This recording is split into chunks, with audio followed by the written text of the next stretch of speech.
అది చూసి శక్తి తన అదృష్టానికి ఒకవైపు మురిసిపోతూనే అందరూ తనకి సపోర్ట్ చేస్తున్నా తనకెందుకు అంత అదృష్టం కలిసి రావటం లేదు, ఇంతవరకు ఎందుకు రిజల్ట్ రాలేదో తెలియక మనసులో మరోవైపు భయం మొదలైంది. సీమంతం పూర్తయ్యాక మరోసారి ఈషితకి దిష్టి తీశాక మోక్షిత్ జాగ్రత్తగా తనని రూంలోకి తీసుకువెళ్ళి డ్రెస్సింగ్ చేయించి మ్యాక్సీ వేసి భోజనం తెప్పించి తినిపించాక, నువ్వు రెస్ట్ తీసుకోరా, చాలా అలసిపోయావు అని తన నడుము వాల్చేలా చేసి కిందకి వచ్చాడు. అందరూ అన్ని పనుల్లో మునిగిపోయారు. కానీ శక్తి ఆదమరుపుగా ఉండటం చూసి మోక్షిత్ తన భుజం చుట్టూ చేయి వేసి పక్కకి తీసుకువెళ్ళి, దేని గురించి ఆలోచిస్తున్నావు శక్తి అని అడిగాడు. సడన్గా మోక్షిత్ అలా అడగటంతో శక్తి కంగారు పడి, ఏమీ లేదు అన్నయ్య అని అంటుంటే, నా దగ్గర దాస్తావారా? ఈ అన్నయ్యని సొంత అన్నయ్యలా ఫీల్ అయ్యాను అని చెప్పావు, మరి ఇదేనా నీ దగ్గర ధనం అని బుంగమూతి పెట్టుకుంటే, అదేమీ లేదన్నయ్య, నార్మల్గానే ఉన్నాను నేను అని అంది శక్తి.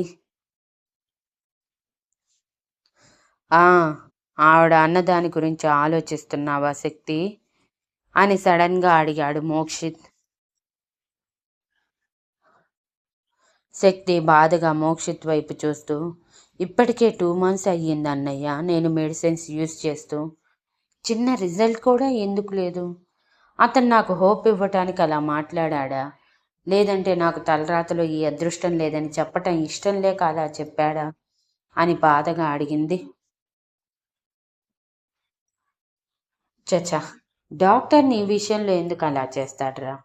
ఆల్రెడీ చూసావు కదా, ఇక రిజల్ట్ అంటే నువ్వే అన్నావు 6 months to 1 year పడుతుందని. మరి అంత త్వరగా ఎలా రిజల్ట్ వస్తుంది అనుకున్నావు? ఇంకా సంతోషించరా, నువ్వు చాలా పెద్ద ప్రాబ్లం నుంచి బయటపడినందుకు, త్వరలో తల్లి కాబోతున్నందుకు. దారిని పోయే వాళ్ళందరూ 4 రకాలుగా మాట్లాడుతారు. వాళ్ళందరి మాటలు పట్టించుకుంటే మన మనసే బాధపడుతుంది. నువ్వు బాధపడితే మన ఇంట్లో వాళ్ళందరూ చాలా బాధపడతారు శక్తి. ఆ విషయం నీకు ప్రత్యేకంగా చెప్పాల్సిన అవసరం లేదు, ఆల్రెడీ నువ్వు ఎక్స్పీరియన్స్ చేసిందే అని అనటంతో శక్తి బాధగా, ఎందుకో మనసు భారంగా ఉందన్నయ్య, ఏ పని వైపు ఆలోచించలేకపోతున్నాను, అసలు దేని గురించి పట్టించుకోలేకపోతున్నాను అని అంది. ఇంతలో వేణు వచ్చే శక్తికి భోజనం కలిపి తినిపిస్తూ, అయితే ప్రశాంతంగా రెస్ట్ తీసుకో, ఇన్ని రోజులు స్ట్రెస్ ఉండకూడదని చెప్పి ఉద్యోగం మానేసి మరి నిన్ను నువ్వు ఎన్నో ఆలోచనల నుంచి కట్టడి చేసుకున్నావు శక్తి. ఎందుకోసం? నీ పిల్లల కోసం కాదా? మరి ఇప్పుడు ఇలా స్ట్రెస్ తీసుకుంటే అంత మంచిది అనుకుంటున్నావా?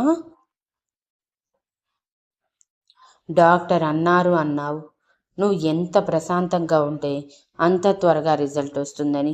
సో నువ్వు ప్రశాంతంగా ఉండరా, నీ నవ్వులోనే మా నవ్వు దాగుంది అని చెప్పి కొసరి తినిపిస్తూ ఉంటే తన అదృష్టానికి మురిసిపోతూ ఇద్దరి వైపు చూసింది. ఇంతలో రుద్ర ఫుడ్ ప్లేట్తో వచ్చి శక్తికి వేణు తినిపిస్తూ ఉండటం చూసి నవ్వుతూ, ఈ అన్నా చెల్లెళ్ళని ఇప్పుడు కదిలిస్తే ఇంకేం లేదు, సెంటిమెంట్ పండించేస్తారు, వద్దులే, ఇప్పుడు కాదు నైట్ చూసుకుందాం అని అనుకుని వెళ్ళిపోయాడు.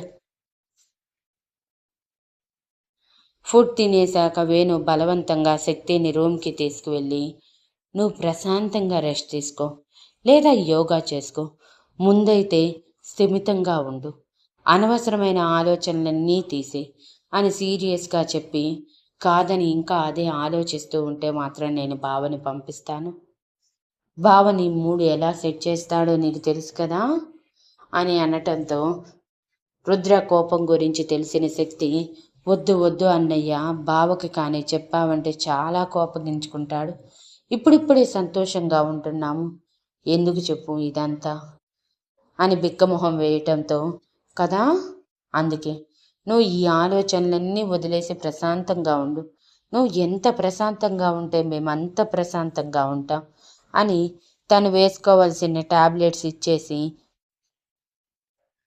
ఇవి ఓన్లీ విటమిన్ టాబ్లెట్స్ మాత్రమే, అందులోనూ ఆఫ్టర్నూన్ ఇస్తున్నానంటే అర్థం చేసుకో, నువ్వెంత రెస్ట్ తీసుకుంటే అంత మంచిదని, అని మరీ మరీ చెప్పి తన చేత టాబ్లెట్స్ మింగించాక పడుకోబెట్టి నువ్వు రెస్ట్ తీసుకో అని చెప్పి వెళ్ళిపోయాడు. సాయంత్రానికి హడావిడి అంతా ముగిసిపోయింది.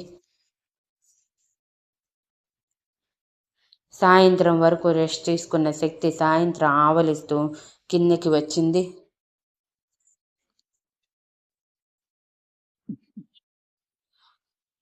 అందరూ తన గురించి దిగులుగా ఉన్నట్టు డల్గా మొహాలు పెట్టి ఉండటం చూసి వాళ్ళ డల్నెస్ పోగొట్టడానికి తను నవ్వుతూ కిందకి వచ్చి, ఏంటి అందరూ అలా పడిపోయారు? పనులన్నీ చేసి అలసిపోయారా? సరే, నేను చేస్తానులే ఇప్పటి నుంచి అని అంది. నర్మద కోపంగా శక్తి వైపు చూస్తూ, ఇప్పుడు నువ్వు చేయటానికి ఏమీ లేదు, ఆల్రెడీ క్లీన్ చేసిన గిన్నెల్ని ఎత్తి పెట్టడం తప్ప అనటంతో శక్తి బుంగమూతి పెట్టుకుని, అయితే అందరికీ జ్యూస్ తీసుకువస్తాను అని చెప్పి కిచెన్లోకి వెళ్ళి అందరి కోసం టెట్రా ప్యాక్ జ్యూస్ తీసుకువచ్చి ఇస్తూ, ఎందుకు మీరందరూ డల్గా ఉన్నారు? వదిన సీమంతం జరిగిన సమయంలో ఎంత హ్యాపీగా ఉందో తెలుసా? నాకైతే ఈరోజు చాలా చాలా నచ్చేసింది. మీరు ఇలా మూడీగా ఉంటే మాత్రం నేను ఏడుస్తాను చెప్తున్నా అని వేలు చూపించి అనటంతో అందరూ శక్తి వైపు చూశారు. తన కళ్ళల్లో కూడా హుషారు కనిపించటంతో అందరూ కొంచెం నార్మల్ అయిపోయి సరే సరేలే అంటూ జ్యూస్ తాగేసి నర్మద వాళ్ళు ఇంకా ఇంటికి వెళ్తామని కొడుకుని కూతుర్ని తీసుకుని ఇంటికి వెళ్ళిపోయారు. వాళ్ళు వెళ్ళిపోయాక శక్తి సడన్గా, మావయ్య, అత్తయ్య ఇంకా ఎన్ని రోజులు ఆగుతారు చెప్పండి? ఆద్యకి అన్నయ్యకి పెళ్లి చేసేయచ్చు కదా, ఆద్య చదువు కూడా కంప్లీట్ అయింది సడన్గా అని సడన్గా టాపిక్ రైజ్ చేయటంతో రుద్ర శక్తి అంటూ తన చేతిని పట్టుకున్నాడు. ఇప్పుడు అవసరమా అన్నట్టు కోపంగా. ఇవాన్ వాళ్ళు శక్తి వైపు చూస్తూ, ఇప్పుడు కాదురా, ఇషిత ప్రెగ్నెంట్ కదా, ఇషిత డెలివరీ అయిపోయాక అప్పుడు పెళ్లి పెట్టుకుందాం అని అంటే, అప్పుడే పెట్టుకుందాం మావయ్య, కానీ ఇప్పుడు ముహూర్తాలు పెట్టుకుంటే బాగుంటుంది కదా. ఆద్య, నీకేమైనా లైఫ్ గోల్స్ ఉన్నాయా అని డైరెక్ట్గా అడిగితే ఆద్య సిగ్గుపడుతూ లేదు అన్నట్టు తల ఊపి, భార్యగా మారటమే నా లైఫ్ గోల్ వదిన అని ఓపెన్గా చెప్పటంతో, అదిగో చూసారా, ఆద్యనే చెప్పింది, మరి పంతులు గారిని పిలిపించండి, ముహూర్తాలు చూస్తే మనకి కూడా ఒక పని అయిపోతుంది అని నవ్వుతూ ఆడటంతో సిచ్యువేషన్ అంతా నార్మల్ అయిపోయి అందరూ ఆ మాటల్లో పడిపోయారు.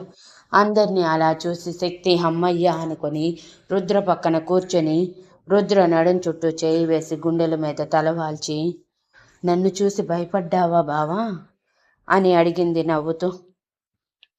లేదు, నా శక్తి గురించి నాకు తెలుసు కదా, అందరినీ ఎదిరించగలదు, ప్రతి ఒక్కరి మాటలని మనసుకి తీసుకోదు అని ఎద్దేవా చేశాడు నవ్వుతూ. అది విని శక్తి బొంగమూతి పెట్టుకుంటే రుద్ర చాలా సీరియస్గా చూస్తూ, నేను భయపడలేదు శక్తి, నీ మీద కోపంగా ఉన్నాను.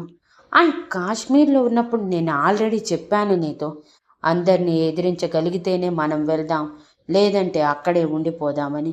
లేదు బావా, వెళ్దాం వెళ్దాం అంటూ తీసుకువచ్చి ఇక్కడ పెట్టి నువ్వు బాధపడుతూ నన్ను బాధ పెడుతున్నావు అనటంతో శక్తి మొహం చిన్నబోయింది. అది చూసి రుద్ర తన కోపాన్ని కంట్రోల్ చేసుకుంటూ, సరేలే, జరిగిందేదో జరిగిపోయింది, ఇక వదిలే, ఈసారైనా అలా అడిగారనుకో, మేము ఇంకా పిల్లల్ని ప్లాన్ చేసుకోలేదు, లైఫ్ ఎంజాయ్ చేయాలి అనుకుంటున్నాము, అయినా మాకు పిల్లల్ని ఎప్పుడు కనాలో తెలుసు, మీరు చెప్పాల్సిన అవసరం లేదు, నా గురించి కాదు మీ ఇంట్లో వాళ్ళ గురించి చూసుకోండి అని అన్నాడు. సరే అని గుమ్మడికాయలా తల ఊపింది శక్తి. అది చూసి చిరుకోపంగా రుద్ర తన తల మీద ముట్టి, ఇప్పటికైనా కోపం పోయిందా బావా అని అడిగింది శక్తి.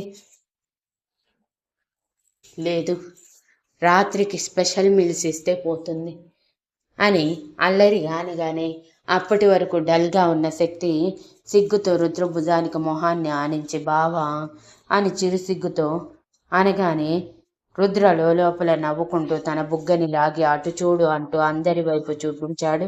శక్తి నార్మల్ అవ్వటం చూసిన ఇష్వాన్, అమ్మయ్య, శక్తి నార్మల్ అయిపోయింది, శక్తి మూడ్ మారిపోయింది, చాలు. ఇది మూడీగా ఉంటే ఇల్లంతా బూసిపోతుంది. అది దీనికి ఎప్పటికి అర్థమవుతుందో ఏంటో అనుకుని నవ్వుతూ శక్తి వైపు చూశాడు. రోజులు గడుస్తున్నాయి. ఎప్పట్లా అందరూ ఎంతో సంతోషంగా ఉన్నారు. ఈసారి శక్తి కూడా ఎవరికి భయపడకుండా ఎవరైనా పిల్లల కోసం అడిగితే రుద్ర చెప్పినట్టే చెప్తూ చిరునవ్వుతో అందరికీ వాళ్ళ హద్దులు గుర్తు చేస్తూ ఉంది. అలా ఇషితకి 9వ నెల పడింది. ఇషిత 9వ నెల పడ్డాక కూడా శక్తిలో ఏ మార్పు లేకపోవడంతో శక్తి చాలా డల్ అయిపోయింది. కానీ బయటికి మాత్రం చూపించకుండా డాక్టర్ నెంబర్ ఇవ్వటంతో ఆ డాక్టర్కి కాల్ చేసి, ఇప్పటి వరకు ఏమాత్రం రిజల్ట్ లేదు డాక్టర్, ఇంకా ఏం చేయాలో చెప్పండి, అదే చేస్తాను. కానీ ఇలా రోజు రోజు ఆశతో బ్రతకడం అంటే చాలా కష్టంగా ఉంది అని బాధగా అంది.